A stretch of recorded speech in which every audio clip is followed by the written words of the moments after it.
Olá, meus amigos, tudo bom com vocês? Mais uma vez, sejam todos bem-vindos ao nosso canal, ao nosso estudo do Evangelho segundo o Espiritismo. Agradecendo sempre ao nosso Mestre Jesus, à espiritualidade amiga, que está sempre nos amparando, nos intuindo, lembrando sempre da importância de fazer a leitura de harmonização e a prece antes do nosso estudo, para que possamos estar harmonizados. E hoje vamos continuar o estudo do capítulo 1. Esse capítulo 1, aliás, todos os capítulos que vão ser estudados agora, eles, por mais que a gente divida em tópicos para ficar mais fácil de estudar, para não ficar tão cansativo, eles vão se interrelacionar uns com os outros, esses itens dentro do capítulo. Claro, os capítulos também, de alguma forma, mas eu estou me referindo a esses itens 1, 2, 3, 4, que tem dentro de cada capítulo, como tem aqui no capítulo 1. Então, na semana passada, no estudo passado, não sei como é que você está vendo os vídeos, né? Mas na semana passada a gente falou do item 1 e 2. O item 1 era um trechinho do Evangelho e o item 2 falava de Moisés. E agora a gente vai falar do item 3, que fala do Cristo. Só que eles vão ter relação. Então, esse item 3, ele vai ter relação com aquele trechinho do Evangelho, que foi o item 1, e também a gente vai acabar dando uma pincelada, vai acabar comentando sobre o que a gente já falou de Moisés. E eu falei pra gente continuar estudando, né, sempre, como é que vocês ficaram aí desde o vídeo passado para esse vídeo. Vocês já deram uma lida no Evangelho, vocês continuaram lendo o capítulo 1, vocês chegaram nessa parte do Cristo, vocês tiveram alguma dúvida? O que vocês entenderam com essa parte que Jesus não veio destruir a lei, mas sim cumpri-la? Então é isso que a gente vai ver agora. Quando ele fala aqui nessa parte do Cristo, ele vai já começar trazendo essa interpretação daquele trechinho do Evangelho do item 1, que é do Evangelho de Mateus. Então vamos ler novamente? Não penseis que eu tenha vindo destruir a lei ou os profetas.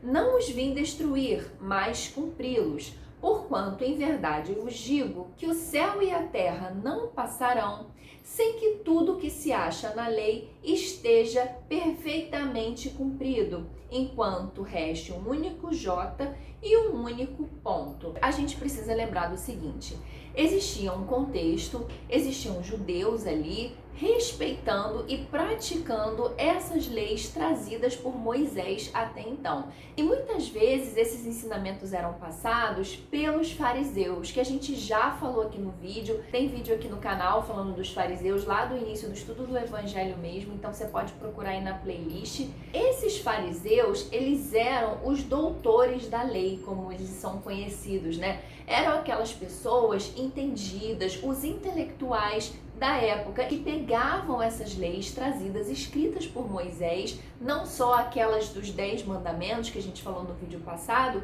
mas também todas as outras em relação aos costumes e tradições. Lembra que a gente comentou que eram as práticas da sociedade, as práticas do dia a dia. Então, os judeus, através, né, muitas vezes dos fariseus, que passavam essas leis, passavam esses ensinamentos, eles viviam com essa prática. Então, qual era a lei deles?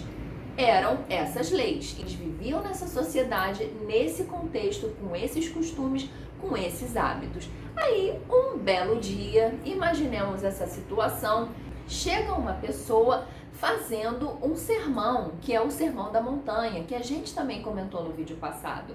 E essa pessoa vem pregando, vem falando em nome de Deus, vem falando em nome da verdade. Então imagina a gente hoje, nesse nosso contexto, cumprindo as nossas leis, cumprindo as nossas tradições, os nossos costumes, e chega uma pessoa trazendo uma coisa nova, falando em nome de Deus. Então por aí a gente entende a preocupação de Jesus em já começar com esse discurso falando: não penseis que eu tenha vindo destruir a lei ou os profetas. Poderia parecer que Jesus estava ali para tomar o lugar de alguém. Quando era falado, né, citado a lei ou os profetas, na verdade era simbolizar o que era praticado e o que foi trazido pelo Antigo Testamento. Se a gente juntar tudo, a gente tem: não penseis que eu tenha vindo tirar alguma autoridade.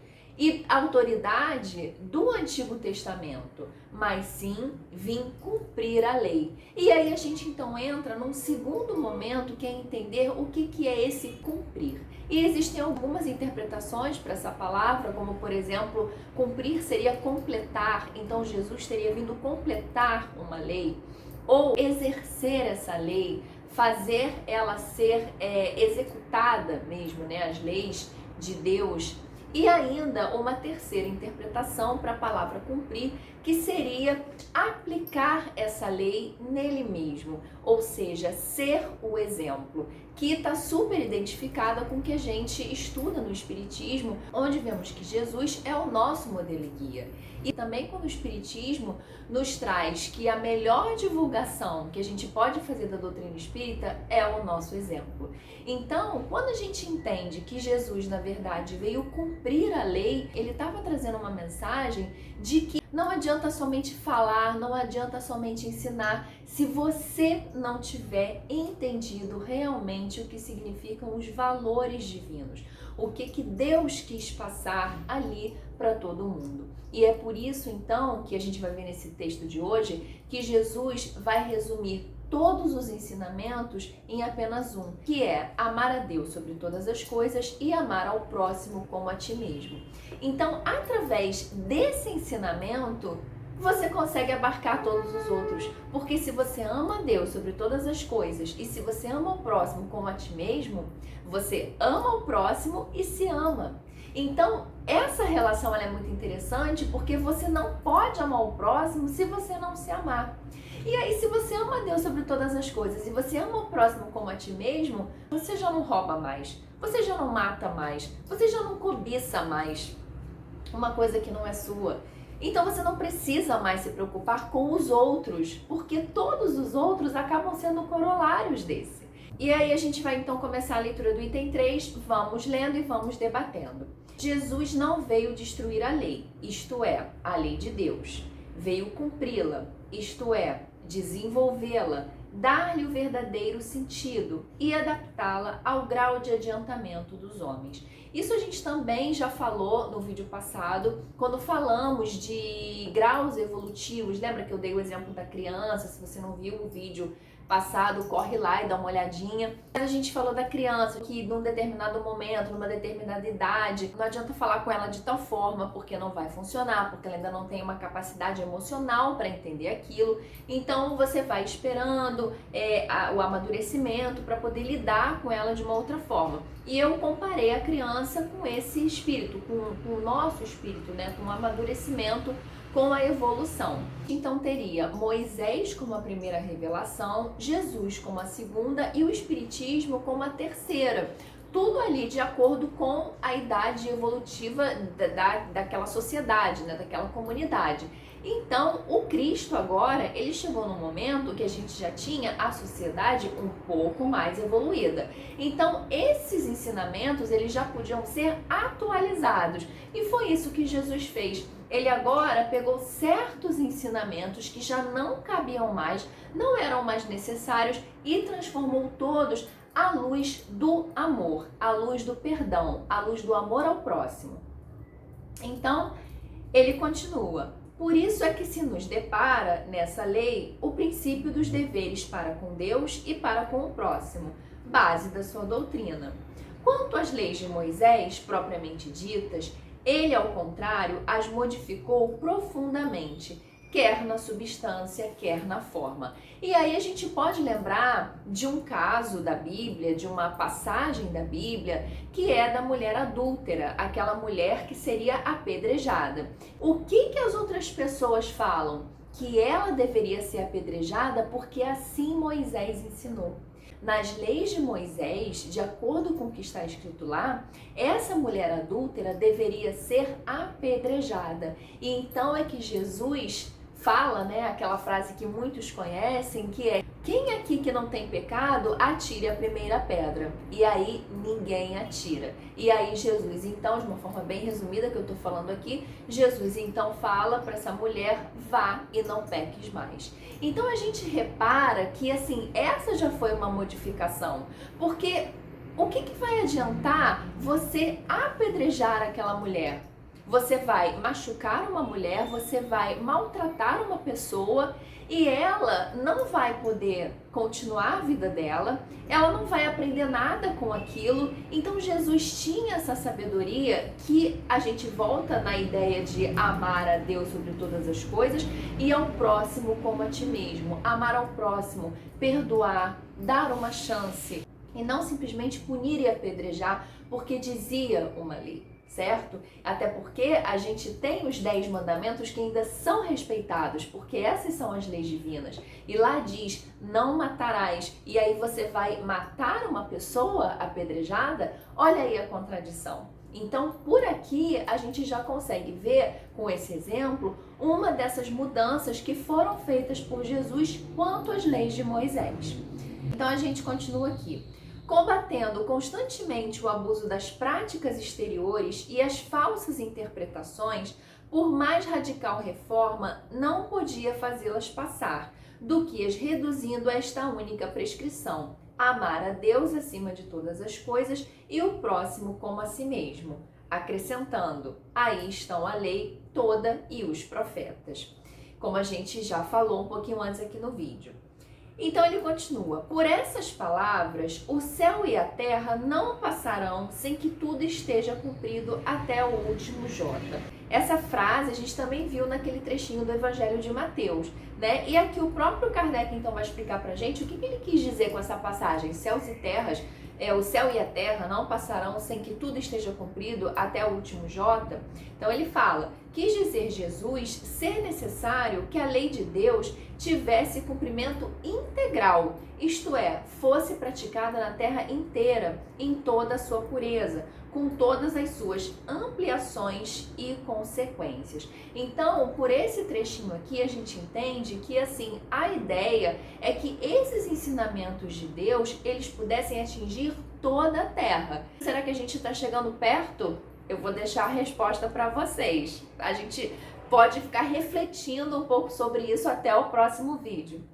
O papel de Jesus não foi o de um simples legislador moralista, tendo por exclusiva autoridade a sua palavra, né? Isso tem a ver até com o que a gente falou no início, né? Jesus não tinha a intenção de tirar a autoridade do Antigo Testamento e nem agora de ser uma simples autoridade moralista. Não era isso. Jesus queria cumprir a lei de Deus. Ele não queria falar por falar, porque também isso até poderia cair na figura de muitos fariseus. Como Jesus também fala numa passagem da Bíblia, quando ele chama os fariseus de hipócritas. Por quê? Porque eles falavam, eles ensinavam, eles pregavam, mas não cumpriam. Então, quando Jesus fala de cumprir a lei, ele está falando de você ser o exemplo, de você praticar como Jesus praticava, como Jesus fazia, como ele era o exemplo, como ele foi o nosso exemplo. Cabia-lhe dar cumprimento às profecias que lhe anunciaram o advento. A autoridade lhe vinha da natureza excepcional do seu espírito e da sua missão divina. Essa parte, quando ele fala aqui de dar cumprimento às profecias, é que também, se a gente for lá na Bíblia, tem uma parte que fala dos profetas, tá? Então, tem vários profetas, tem o Isaías, que é um dos mais conhecidos, tem Jeremias, tem Daniel. Em alguns momentos existe a citação de Jesus como esse cordeiro, né? Porque muitas vezes era o animal utilizado para fazer um sacrifício. Então vai ter uma passagem nessa parte de Isaías que vai falar que Jesus teria sido levado ao matadouro, né? Ao sacrifício como um cordeiro. E existem várias outras passagens relacionadas a essa vinda de Jesus. Então ele continua, ele viera ensinar aos homens que a verdadeira vida não é a que transcorre na terra, e sim a que é vivida no reino dos céus. Viera ensinar-lhes o caminho que a esse reino conduz, os meios de eles se reconciliarem com Deus e de pressentirem esses meios na marcha das coisas por vir, para a realização dos destinos humanos.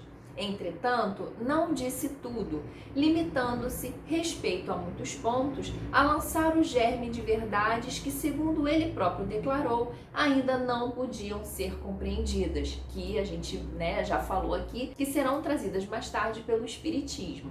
Falou de tudo, mas em termos mais ou menos implícitos. E aí a gente lembra também de uma outra passagem da Bíblia, quando Jesus fala a Nicodemos que para entrar no reino dos céus é necessário nascer de novo. Então Nicodemos fala, ué, mas como que isso é possível? Como que uma pessoa que já é velha pode nascer de novo? Será possível que ela possa entrar novamente no ventre de sua mãe? E aí, eu tô falando também resumidamente, né? E aí Jesus então fala, tu que é mestre em Israel, não entende dessas coisas?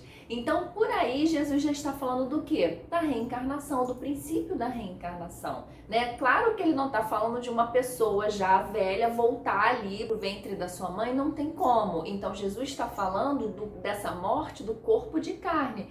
Quem volta? Quem renasce? Nós, enquanto espíritos, né? Sabendo da nossa condição espiritual, a gente está nesse ciclo de desencarnando e reencarnando. E é assim, através da nossa condição espiritual, da nossa evolução da condição espiritual, que vamos conseguir um dia chegar ao reino dos céus. Então, esse diálogo é interessante porque mostra essa dificuldade de um fariseu, que era um doutor da lei, que era uma pessoa super entendida, uma pessoa ali super estudiosa, mas que não era capaz de entender essa questão que transcendia um pouco ali o que ele estava acostumado a estudar. E isso também é uma parte que mostra isso aqui que a gente leu, que Jesus ele já falava desses assuntos, mas ele falava às vezes através de parábolas, ele falava através das suas pregações, mas não trazia ainda como vai trazer depois o espiritismo, falando de reencarnação, falando de espírito, falando de vários assuntos que vamos ter a oportunidade de estudar aqui no canal. Para ser aprendido o sentido oculto de algumas palavras suas, Mister se fazia que novas ideias e novos conhecimentos lhe trouxessem a chave indispensável, ideias que, porém, não podiam surgir antes que o espírito humano houvesse alcançado um certo grau de madureza, que é o que a gente vem falando aqui. A ciência tinha de contribuir poderosamente para a eclosão e o desenvolvimento de tais ideias. Importava, pois, dar à ciência tempo para progredir. E aí, pessoal, é bem interessante a gente perceber também como antes do espiritismo, né, antes dali da publicação do Livro dos Espíritos, a gente tem ali pelo século 17, 18, o iluminismo, que veio trazendo a razão até em oposição à fé cega, muito praticada pela época ali da igreja medieval. Então é interessante porque esse movimento ele já vai fomentando a busca pela razão para que pudesse ter um melhor entendimento quando o espiritismo chegasse. Então, pessoal, esse foi o nosso estudo de hoje. A gente vai continuar na semana que vem com a terceira revelação, que é o espiritismo, sempre recomendando que você continue estudando para que você possa ter dúvidas e que a gente possa tirar no nosso próximo estudo. Eu sempre tendo as minhas dúvidas aqui também, estudando junto com vocês, eu estou sempre aprendendo muito também. Agradecendo mais uma vez ao nosso Mestre Jesus, a Espiritualidade Amiga, por esse momento. Agradecendo a presença de vocês aqui comigo, é sempre muito bom, mesmo que virtualmente, estar juntinho, estudando, aprendendo um pouco mais. Eu espero vocês no nosso próximo vídeo. Até lá!